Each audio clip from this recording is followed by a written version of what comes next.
ఎప్పటినుంచో చాలామంది అడుగుతున్న రెసిపీ వచ్చేసి షీర్ కుర్మా. అది రంజాన్ స్పెషల్. ఆ రోజు చేస్తే మాత్రమే కుదురుతది.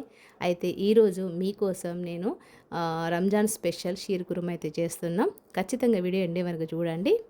హాయ్ ఫ్రెండ్స్, అందరు ఎట్లున్నారు? మంచిగా ఉన్నారు కదా? నేను కూడా మంచిగా ఉన్నా. మీ సపోర్ట్ ఉంటే ఇంకా మంచిగా ఉంటా. సపోర్ట్ ఇష్టాలందరికీ కూడా పేరు పేరున ధన్యవాదాలు చెప్తాను. ఇక్కడ పొద్దున పావుదక్క ఏదైతే అంది 4 గంటలకైతే లేచిన.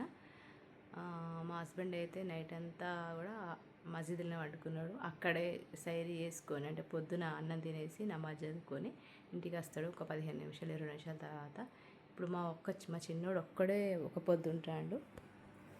మా పెద్దోనికి అయితే జ్వరం ఉంది కదా, అందుకని చెప్పి వాడు ఉంటలేడు. మా చిన్నోని కోసం పొద్దున్న లేసి చికెన్ కర్రీ అయితే చేసిన, వానికి సరిపడా అన్నం చేసిన. ఇప్పుడు వాడు ఒక్కడే ఒక పొద్దు ఉంటాడు, వాని కోసం ఇవైతే రెసిపీ చేసిన. ఇంకా వాడైతే తింటాడు. వాళ్ళ డాడీ అయితే మసీదులో తినేసిండు, అక్కడే వండుకున్నాడు నైట్ కూడా.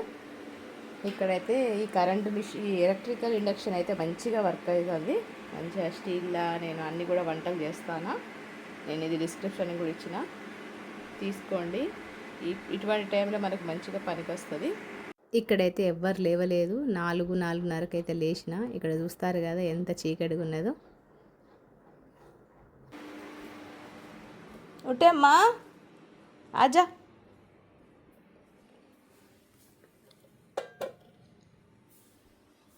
ఇక్కడ చూస్తున్నారు కదా, మా చిన్న బాబు ఒక్కని కోసం ప్లేట్ అయితే పెట్టిన.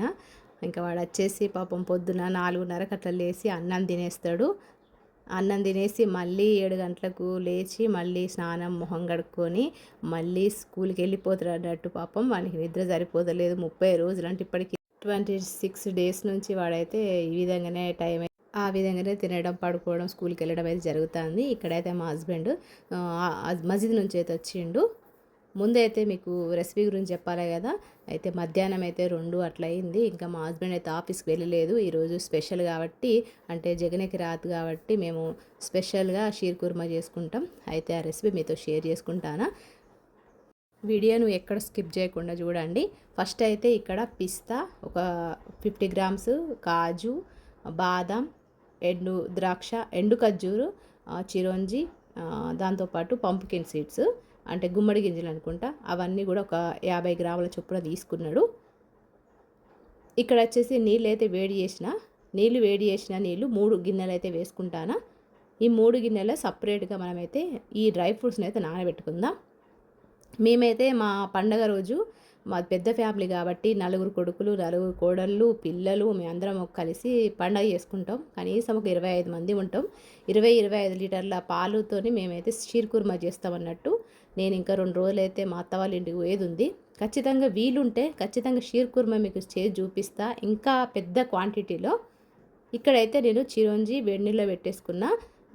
ఎండు ఖర్జూరం కూడా మనకు కట్ చేయడం ఇబ్బంది అవుతుందని చెప్పి నేను వేడి నీళ్ళు అయితే నానబెట్టుకుంటాను. బాదము పొట్టు తీయడం కోసం ముందుగానే మనం ఒకవేళ బాదాన్ని ముందుగానే నానబెట్టుకుంటే మీరు చల్లి నీళ్ళు నానబెట్టుకోండి. అప్పటికప్పుడు పొట్టు రావాలంటే మీరు వేడి నీళ్ళలో వేసుకుంటే ఒక 10 మినిట్స్లో మనకు పొట్టు అయితే వచ్చేస్తుంది. ఇక్కడైతే ఒక 2.5 లీటర్ల పాలైతే తీసుకొని వచ్చేయండి, ఫుల్ క్రీమ్ మిల్క్. అంటే ఇక బిల్డింగ్లో ఉన్న వాళ్ళందరికీ, వాళ్ళ ఫ్రెండ్స్కి అందరికీ ఇద్దామని చెప్పి తీసుకొని అయితే వచ్చిండు. ఇక్కడ 2.5 లీటర్ల full cream milk, 1 litre normal milk అయితే, నార్మల్ వాటర్ అయితే యాడ్ చేసుకుందాం. ఎందుకంటే చిక్కగా ఉంటాయి కాబట్టి. ఒకవేళ మీరు లీటర్ తీసుకుంటే 1/2 లీటర్ మాత్రమే యాడ్ చేయండి. ఎక్కువ వాటర్ అయితే మీరు యాడ్ చేయొద్దు. మేమైతే ఎక్కువ క్వాంటిటీలో ఒక 16 లీటర్లు తీసుకుంటే దానికి 2 లీటర్లు లేకపోతే 4 లీటర్లు వాటర్ అయితే కలుపుతాం. ఇక్కడైతే మొత్తం పాల ప్యాకెట్లన్నీ కూడా కడిగేసుకుంటాను. అయితే మా స్పెషల్ ఏంటంటే ఇంకొక రంజాన్ ఇంకొక 5 రోజులు ఉంది అన్న టైంలో మేము రాత్రంతా మగవాళ్ళందరూ మస్జిద్లో పడుకుంటారు. అక్కడనే సైరీ అంటే ఒక్క పొద్దు ఇడిచేసి వస్తారన్నట్టు. తర్వాత రోజు ఇట్లా ఏదైనా స్పెషల్ చేసి ఇంట్లో వాళ్ళకు, పక్క వాళ్ళకు, వీళ్ళకైతే మేము ఈ విధంగా పంచుతాం అన్నట్టు. ఇక్కడైతే గ్యాస్ అనేది కొద్దిగా తక్కువ ఉంది. అందుకని చెప్పి ఇండక్షన్ ఈ కరెంటు దాని మీద మేమైతే చేస్తాను. అంత అయితే ఈ ఇండక్షన్ దాని మీద వెయిట్ అయితే ఎక్కువ పెట్టొద్దు. మా హస్బెండ్ అయితే చెప్తే వినలేదు. కొద్దిగా అయితే వెయిట్‌గా ఉన్నదే పెట్టిండు. పాలు ఇక్కడ గ్యాస్ మీద పెడదామంటే వినలేదు. అట్లయితే పాలైతే అక్కడ వేడైతానే ఇక్కడ క్యారమలైజ్ చేసుకోవడం కోసము ఈ షుగర్ అయితే ఒక పావు కిలో తీసుకొని మంచిగా లో ఫ్లేమ్ మీద చక్కెరనైతే కరగబెట్టుకోవాలి. ఇక్కడ నేను పొట్టు తీసేసిన చిరోంజి, బాదము, డ్రై ఖర్జూరం నానబెట్టింది, కాజు అన్నీ కూడా డ్రై ఫ్రూట్స్ మనం ఏమేమి తీసుకున్నాం అవన్నీ కూడా సన్నగా కడిగేసుకుని పక్కనైతే పెట్టేసుకున్నాం. ఇక్కడ చక్కెర అయితే మంచిగా కరిగిపోతుంది. ఇక్కడ పాలైతే మరుగుతానే ఒక్క మరుగు వచ్చే వరకు మంచిగా కలుపుకోవాలన్నట్టు. ఇక్కడ కొద్దిగా ఒక క్వాంటిటీ 4 లీటర్ వరకు అయిందన్నట్టు పాలైతే. ఈ విధంగా చక్కెర మొత్తం కరిగిపోవాలి.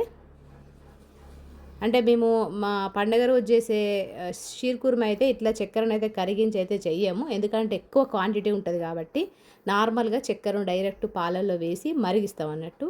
కానీ ఈరోజు కొద్దిగా స్పెషల్గా అంటే ఎక్కువ క్వాంటిటీ చేస్తలేం కదా అని చెప్పి చక్కెరనైతే ఈ విధంగా క్యారమలైజ్ అయితే చేసుకున్నాము. ఈ విధంగా పాలు ఒక మరుగు వచ్చిన తర్వాత మనకు చక్కెర కూడా కరిగిన తర్వాత క్యారమలైజ్ అయిన తర్వాత కొద్దిగా వేసుకుంటూ ఈ విధంగా కలుపుకోవాలి. మనకు పాలల్లో ఒక్కసారి మాత్రం వేసుకోవద్దు. ఎందుకంటే పాలు పొంగి బయటకు వచ్చేస్తాయి. కొద్దిగా ఆపుకుంటూ వేసుకోవాలి. ఈ విధంగా వేయడం వల్ల షీర్ కుర్మా టేస్ట్ అనేది ఇంకొద్దిగా ఎక్కువ టేస్ట్ పెరుగుతుంది. అంతేకాకుండా కలర్ వైజ్ కూడా మంచి కలర్లో వస్తుంది అన్నట్టు. ఒకవేళ మీకు ఈ ప్రాసెస్ చేయడము కష్టము రావట్లేదు అనుకుంటే పాలల్లో చక్కెర వేసుకొని పాలను మరిగించుకోవచ్చు. ఒకవేళ ప్రాసెస్ కూడా ఎప్పుడైనా వీలున్నప్పుడు చూపిస్తా. లేదనుకుంటే మా అత్త వాళ్ళ ఇంటికి పోయిన తర్వాత అక్కడైనా వీలుంటే చూపిస్తా. ఈ విధంగా కొద్దిగా వేసుకుంటూ కలుపుకోవాలి. మనకు చక్కెర మళ్ళీ కరిగిపోతుంది పాలల్లో. ఇప్పుడు మనము డ్రై ఫ్రూట్స్ని అయితే మంచిగా నెయ్యిలా వేయించుకుందాం. ఈ షీర్ కుర్మా అనేది ఎక్కువ క్వాంటిటీలో నెయ్యి అయితే యూజ్ చేస్తాం. ఇక్కడ నెయ్యి అయితే వేసుకొని ముందుగానే మనం కడిగేసుకున్నాం కదా అన్ని డ్రై ఫ్రూట్స్ వేసుకొని మంచిగా బ్రౌన్ కలర్లో వచ్చే వరకు ఫ్రై చేసుకోవాలి. మేము 22 లీటర్ల పాలకు కనీసం 1 కేజీ నెయ్యి అయితే యూజ్ చేస్తాం అన్నట్టు. ఇక్కడ కాజు దాంతోపాటు గుమ్మడి గింజలు ఇవన్నీ కూడా వేసేసుకొని మంచిగా బ్రౌన్ కలర్లో వచ్చే వరకు లో ఫ్లేమ్ మీద ఫ్రై చేసుకోవాలన్నట్టు. దీనికి సేమియా అనేది వైట్ కలర్లో సేమియా దొరుకుతుంది, బ్రౌన్ కలర్లో దొరుకుతుంది, లైట్ బ్రౌన్ కలర్లో కూడా దొరుకుతుంది అన్నట్టు.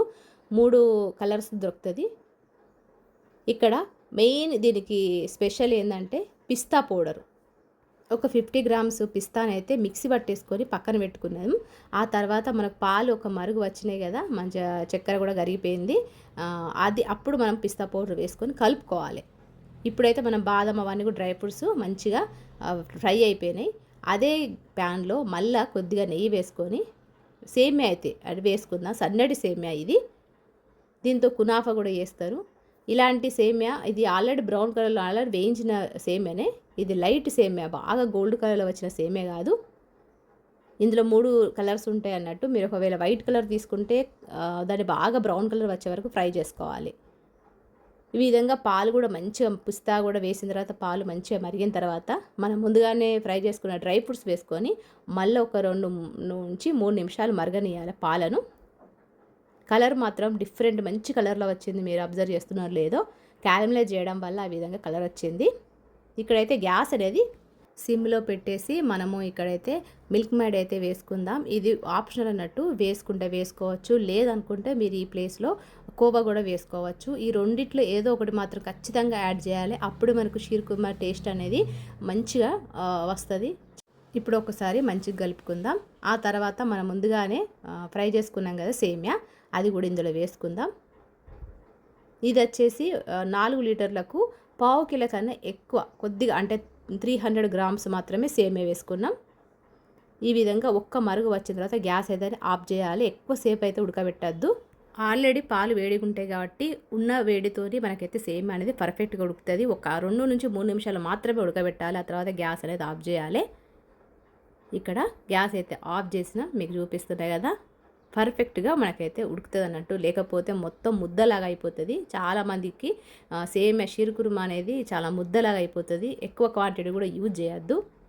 అంతే మనకు చల్లారిన తర్వాత షీర్ కుర్మా తీసుకొని తింటా ఉంటే నిజంగా ఆ ఫ్లేవరు అది పండగ రోజే ఉంటది. కానీ ఇది కూడా పర్ఫెక్ట్‌గా కుదిరింది. చూడ్డానికి కలర్‌ఫుల్‌గా ఉంది కదా! ఖచ్చితంగా మీరు ట్రై చేయండి. ఇంతే సింపుల్‌గా అయిపోయే షీర్ కుర్మా మా ముస్లిం స్టైల్‌లో. మరి మీకు నచ్చిందనుకుంటారా? మీరు కూడా ట్రై చేయండి.